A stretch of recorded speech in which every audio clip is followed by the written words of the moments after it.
7 ದಿನದೊಳಗೆ ವಿಮೆ ಹಣ ನೀಡಲು ಕೇಂದ್ರ ಸರ್ಕಾರ ಆದೇಶ. 2023ನೇ ಸಾಲಿನ ವಿಮೆ ಹಣ ಬಾಕಿ ಉಳಿಸಿದ ವಿಮಾ ಕಂಪನಿ. ಕಳೆದ ಹಲವಾರು ತಿಂಗಳಿಂದ ರೈತರಿಂದ ಸರ್ಕಾರಕ್ಕೆ ಆಗ್ರಹ.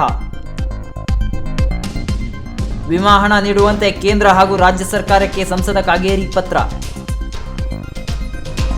ಉತ್ತರ ಕನ್ನಡ ಜಿಲ್ಲೆಯ ಜನರಿಗೆ ಬಹುಶಃ ಅವರ ಹಕ್ಕನ್ನು ಏನು ಕೇಳಿ ಧ್ವನಿಯನ್ನು ಎತ್ತಿದ್ರು, ಆ ಧ್ವನಿಗೆ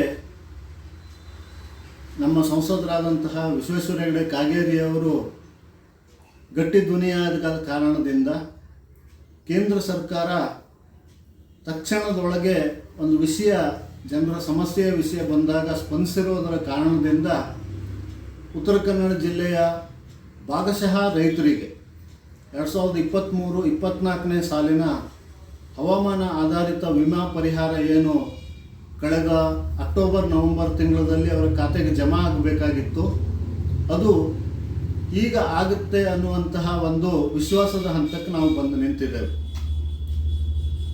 ಕಳೆದ ಕೆಲವಾರು ದಿವಸಗಳಿಂದ ರೈತರು ಪ್ರತಿಭಟನೆಯನ್ನು ಮಾಡೋದ್ರ ಮುಖಾಂತರವಾಗಿ ಸರ್ಕಾರಗಳಿಗೆ, ಜನಪ್ರತಿನಿಧಿಗಳ ಮೇಲೆ ಒತ್ತಡವನ್ನು ತಂದಿದ್ದರು.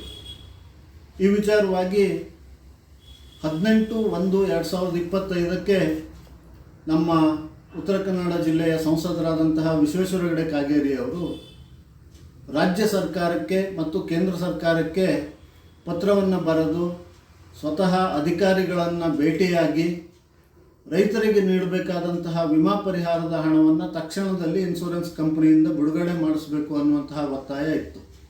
ಆನಂತರದೊಳಗೆ ಉತ್ತರ ಕನ್ನಡದ 59 ಗ್ರಾಮ ಪಂಚಾಯತ್ಗಳಿಗೆ ಕ್ಷೇಮ ಜನರಲ್ ಇನ್ಶೂರೆನ್ಸ್ ಕಂಪನಿ, ಹೈದರಾಬಾದ್ ಮೂಲದ ಕಂಪನಿ, 3 ವರ್ಷದ ಮಟ್ಟಿಗೆ 23ರಿಂದ ಉತ್ತರ ಕನ್ನಡ ಜಿಲ್ಲೆಯ ವಿಮಾ ಈ ಪರಿಹಾರದ ಏನು ಜವಾಬ್ದಾರಿಯನ್ನು ಹೊತ್ತಿದೆ, ಅವರು 10.96 ಕೋಟಿ ರೂಪಾಯಿಗಳನ್ನು ಬಿಡುಗಡೆಯನ್ನು ಮಾಡಿದರು.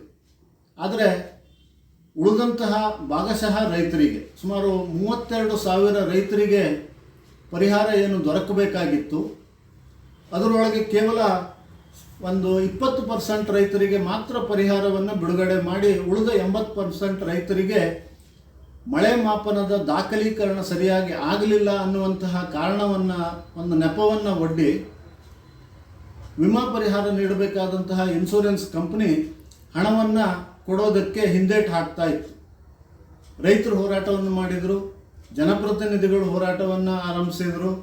ಅದರ ಪರಿಣಾಮ ಅನ್ನೋ ರೀತಿ ಒಳಗೆ ಇವತ್ತು ಮಾರ್ಚ್ 6ನೇ ತಾರೀಕು ಕೇಂದ್ರದ ಕೃಷಿ ಮತ್ತು ರೈತ ಕಲ್ಯಾಣ ಇಲಾಖೆ ಒಂದು ಆದೇಶವನ್ನು ಮಾಡಿದೆ.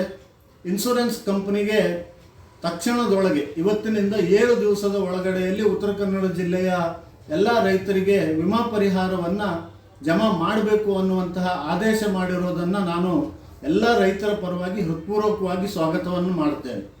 ಜೊತೆಗೆ ಇದರ ಬಗ್ಗೆ ಸಂಸದರಾದಂಥ ವಿಶ್ವೇಶ್ವರ ಹೆಗಡೆ ಕಾಗೇರಿಯವರು ಸಾಗರದೊಳಗೆ ಕೇಂದ್ರ ಕೃಷಿ ಸಚಿವರಾದಂತಹ ಶಿವರಾಜ್ ಸಿಂಗ್ ಚೌಹಾಣ್ ಅವರು ಬಂದಂತಹ ಸಂದರ್ಭದಲ್ಲಿ ಅವರಲ್ಲಿ ವೈಯಕ್ತಿಕವಾಗಿ ಮಾತನಾಡಿ ಈ ಕುರಿತು ಗಮನವನ್ನು ಸೆಳೆದಿದ್ದರು. ದೆಹಲಿ ಮಟ್ಟದೊಳಗೆ ಹಿರಿಯ ಅಧಿಕಾರಿಗಳ ಜೊತೆಯಲ್ಲಿ ಹಲವಾರು ಸಭೆಗಳನ್ನು ನಡೆಸಿ, ನಮ್ಮ ಜಿಲ್ಲೆಯಲ್ಲಿ ಜಿಲ್ಲಾಧಿಕಾರಿಗಳಿಂದ ಪ್ರಾರಂಭಿಸಿ ಮುಖ್ಯ ಕಾರ್ಯದರ್ಶಿಗಳವರೆಗೆ ಹಲವಾರು ಸಭೆಗಳನ್ನು ನಡೆಸಿ ಇನ್ಶೂರೆನ್ಸ್ ಹಣವನ್ನು ಕೊಡಿಸುವಂತಹ ಪ್ರಯತ್ನವನ್ನು ಜನವರಿ ತಿಂಗಳ ಆರಂಭದಿಂದಲೇ ಮಾಡ್ಕೊಂಡು ಬಂದಿದ್ದು. ಆದರೆ ಇವತ್ತು ಕೇಂದ್ರ ಸರ್ಕಾರ ಒಂದು ಕಟ್ಟುನಿಟ್ಟಿನ ಆದೇಶವನ್ನು ಕಾಗೇರಿಯವರ ಒತ್ತಾಯದ ಮೇಲೆ ತೆಗೆದುಕೊಂಡಿರುವಂಥದ್ದು ಒಂದು ರೈತರ ದೃಷ್ಟಿಯಿಂದ ಸ್ವಾಗತಾರ್ಹವಾದಂತಹ ಬೆಳವಣಿಗೆ. ಯಾಕೆಂತಂದ್ರೆ ರೈತರು ಖಾಸಗಿಯಾಗಿ ಹೋಗಿ ಕೋರ್ಟಿಗೆ ಹೋಗಿ ಈ ಹಣವನ್ನು ಪಡೆದುಕೊಳ್ಳೋದಕ್ಕೆ ಕಷ್ಟ ಆಗುತ್ತೆ. ಇನ್ಶೂರೆನ್ಸ್ ಕಂಪ್ನಿಗಳು ದೊಡ್ಡ ಕಾರ್ಪೊರೇಟ್ ಕಂಪ್ನಿಗಳಾಗಿರೋದ್ರಿಂದ ಅವರು ತಮ್ಮ ನೀಡಬೇಕಾದಂತಹ ಕ್ಲೇಮನ್ನು ಯಾವುದೋ ಕಾರಣವನ್ನು ನೀಡಿ ತಪ್ಪಿಸ್ಕೊಳ್ಳೋದಕ್ಕೆ ಪ್ರಯತ್ನವನ್ನು ಮಾಡ್ತಾರೆ. ಹಾಗಾಗಿ ಸರ್ಕಾರವೇ ಜನರ ಪರವಾಗಿ ನಿಂತರೆ ಮಾತ್ರ ಜನರಿಗೆ ದೊರಕಬೇಕಾದಂತಹ ಸೌಲಭ್ಯ ದೊರಕೋದಕ್ಕೆ ಸಾಧ್ಯ. ಆ ನಿಟ್ಟಿನೊಳಗೆ ಇವತ್ತು ಕೇಂದ್ರದ ಸರ್ಕಾರ ಒಂದು ಅತ್ಯುತ್ತಮವಾದಂತಹ ನಿರ್ಧಾರವನ್ನು ತೆಗೆದುಕೊಂಡಿದೆ. ಇನ್ಶೂರೆನ್ಸ್ ಕಂಪನಿ ಮತ್ತು ರಾಜ್ಯದ ತೋಟಗಾರಿಕಾ ಮತ್ತು ರೇಷ್ಮೆ ಇಲಾಖೆಯ ಕಾರ್ಯದರ್ಶಿಗಳಿಗೆ ಪತ್ರವನ್ನು ಬರೆಯೋದರ ಮುಖಾಂತರವಾಗಿ, ಆದೇಶವನ್ನು ಮಾಡೋದರ ಮುಖಾಂತರವಾಗಿ 7 ದಿವಸದ ಒಳಗಡೆಯಲ್ಲಿ ಉತ್ತರ ಕನ್ನಡ ಜಿಲ್ಲೆಯ ಅರ್ಹ ರೈತರಿಗೆ ವಿಮಾ ಪರಿಹಾರ ನೀಡಬೇಕಾದಂತಹ ಹಣವನ್ನು 2023-24ನೇ ಸಾಲಿನ ನೀಡಬೇಕು. ಜೊತೆಗೆ ಇನ್ಶೂರೆನ್ಸ್ ಕಂಪನಿಯವರು ವಿಮಾ ಪರಿಹಾರವನ್ನು ಕೊಡಲಿಕ್ಕೆ ಆಗೋದಿಲ್ಲ ಅಂತ ಈಗ ಮಳೆ ಮಾಪನದ ಅಬ್ಜೆಕ್ಷನ್ ತೆಗೆದಿರುವಂತಹ ಕಾರಣ ಸರಿ ಇಲ್ಲ. ಅವರು ಮೊದಲು ಯಾವಾಗಲೂ ಈ ವಿಚಾರವಾಗಿ ಪ್ರಸ್ತಾಪ ಮಾಡಲಿಲ್ಲ. ಈ ಕ್ಲೇಮ್ ನೀಡುವಂತಹ ಸಂದರ್ಭದೊಳಗೆ ಈ ರೀತಿ ಮಾಡುವಂತಹದ್ದು ಎಷ್ಟಕ್ಕೂ ಕಾನೂನಿನ ರೀತಿಯೊಳಗೆ ಸರಿಯಲ್ಲ ಅಂತ ಅತ್ಯಂತ ಸ್ಪಷ್ಟವಾದಂತಹ ಆದೇಶವನ್ನು ಇನ್ಶೂರೆನ್ಸ್ ಕಂಪನಿಗೆ ಮಾಡಿದೆ. ಜೊತೆಗೆ ರಾಜ್ಯ ಸರ್ಕಾರಕ್ಕೆ ಕೂಡ ಒಂದು ಸೂಚನೆಯನ್ನು ನೀಡಿದೆ. KSNMDC ಅಂದರೆ ವಿಪತ್ತು ನಿರ್ವಹಣಾ ಏನು ಪ್ರಾಧಿಕಾರ ಇದೆ, ಒಂದು ಸ್ವಾಯತ್ತ ಸಂಸ್ಥೆ ರಾಜ್ಯ ಸರ್ಕಾರದ ಅಡಿಯಲ್ಲಿರುವಂಥದ್ದು. ಅವರು ಮಳೆ ಮಾಪನ ಕೇಂದ್ರಗಳನ್ನು ಗ್ರಾಮ ಪಂಚಾಯತ್ ಮಟ್ಟದೊಳಗೆ ಇರುವಂತಹ ಮಳೆ ಮಾಪನ ಕೇಂದ್ರದಲ್ಲಿ ಡಾಟಾಗಳು ರೆಕಾರ್ಡ್ ಆಗಿಲ್ಲ ಅನ್ನೋ ಕಾರಣಕ್ಕೆ ಈ ಸಮಸ್ಯೆ ಉದ್ಭವ ಆಗಿರುವಂಥದ್ದು. ಹಾಗಾಗಿ ಅವರು ತಕ್ಷಣದೊಳಗೆ ಮಳೆ ಮಾಪನ ಕೇಂದ್ರಗಳ ವ್ಯವಸ್ಥಿತವಾದಂತಹ ನಿರ್ವಹಣೆಯನ್ನು ಮಾಡೋದಕ್ಕೆ ಕ್ರಮವನ್ನು ಕೈಗೊಳ್ಳಬೇಕು ಮತ್ತು ಕಾಲಕಾಲಕ್ಕೆ ಡಾಟಾಗಳನ್ನು ಇನ್ಶೂರೆನ್ಸ್ ಕಂಪನಿಗೆ ಮತ್ತು ಸರ್ಕಾರಕ್ಕೆ ಒದಗಿಸಬೇಕು. ಮುಂದಿನ ದಿವಸದಲ್ಲಿ ಈ ರೀತಿಯಾದಂತಹ ತೊಂದರೆಗಳು ಆಗದೇ ಇರುವಂತಹ ನಿಟ್ಟಿನೊಳಗೆ ರಾಜ್ಯ ಸರ್ಕಾರ ಕ್ರಮ ಕೈಗೊಳ್ಳಬೇಕು ಅನ್ನುವಂತಹ ಸೂಚನೆಯನ್ನು ರಾಜ್ಯ ಸರ್ಕಾರಕ್ಕೂ ನೀಡಿದೆ.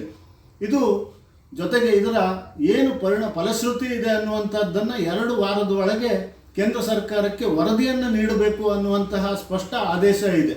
ಹಾಗಾಗಿ ಈ ಸಂದರ್ಭದಲ್ಲಿ ಇನ್ಶೂರೆನ್ಸ್ ಕಂಪನಿಯವರು ಬಹುಶಃ ಈ ಪರಿಹಾರವನ್ನು ಕೊಡುವಂಥದ್ರಿಂದ ತಪ್ಪಿಸ್ಕೊಳ್ಳೋ ಕೆಲಸಕ್ಕೆ ಹೋಗೋದಿಲ್ಲ ಅಂತ ನಾವು ಅಂದುಕೊಂಡಿದ್ದೇವೆ. ಏನೇ ಇರಲಿ, ರೈತರಿಗೆ 7 ದಿವಸದೊಳಗೆ ಕೊಡಬೇಕು ಅಂತ ಆದೇಶ ಮಾಡಿರುವಂಥದ್ದು ಮತ್ತು ಈ ಮಳೆ ಮಾಪನ ಕೇಂದ್ರಗಳ ವ್ಯವಸ್ಥಿತ ನಿರ್ವಹಣೆಗೆ ಕೇಂದ್ರ ಸರ್ಕಾರ ಸೂಚನೆ ನೀಡಿರುವಂಥದ್ದು ಒಂದು ಮುಂದಿನ ದಿವಸದಲ್ಲಿ ಕೂಡ ಇದು ನಮಗೊಂದು ಈ ಇನ್ಶೂರೆನ್ಸ್ ವಿಚಾರದ ದೃಷ್ಟಿಯಿಂದ ಬಹಳ ಒಂದು ಉತ್ತಮವಾದಂತಹ ರೈತ ಪರವಾದಂತಹ ಕಾಳಜಿಯ ಬೆಳವಣಿಗೆ ಅಂತ ನಾನು ಹೇಳೋದಕ್ಕೆ ಬಯಸ್ತೇನೆ. ಜೊತೆಗೆ ಇದು 23-24ರಲ್ಲಿ ಆಗಿರುವಂತಹ ಸಮಸ್ಯೆ ಮುಂದೆ 24-25ನೇ ಸಾಲಿನಲ್ಲೂ ಕೂಡ ಅಂದರೆ ಬರುವ ಅಕ್ಟೋಬರಿಗೆ ನಮಗೆ ಮತ್ತೆ ಇನ್ಶೂರೆನ್ಸ್ ಕ್ಲೇಮ್ ಆಗುವಂತಹ ಅವಕಾಶ ಇದೆ. ಯಾಕೆಂತಂದರೆ ಕಳೆದ ಅವಧಿ ಒಳಗೆ ಜೂನ್ದಿಂದ ಆಗಸ್ಟ್ವರೆಗೆ ವಿಪರೀತವಾದಂತಹ ಮಳೆ ಆಗಿದೆ. ಮುಂದೆ ಕೂಡ ಇದೇ ಸಮಸ್ಯೆ ಬರುವಂತಹ ಸಾಧ್ಯತೆ ಇದೆ.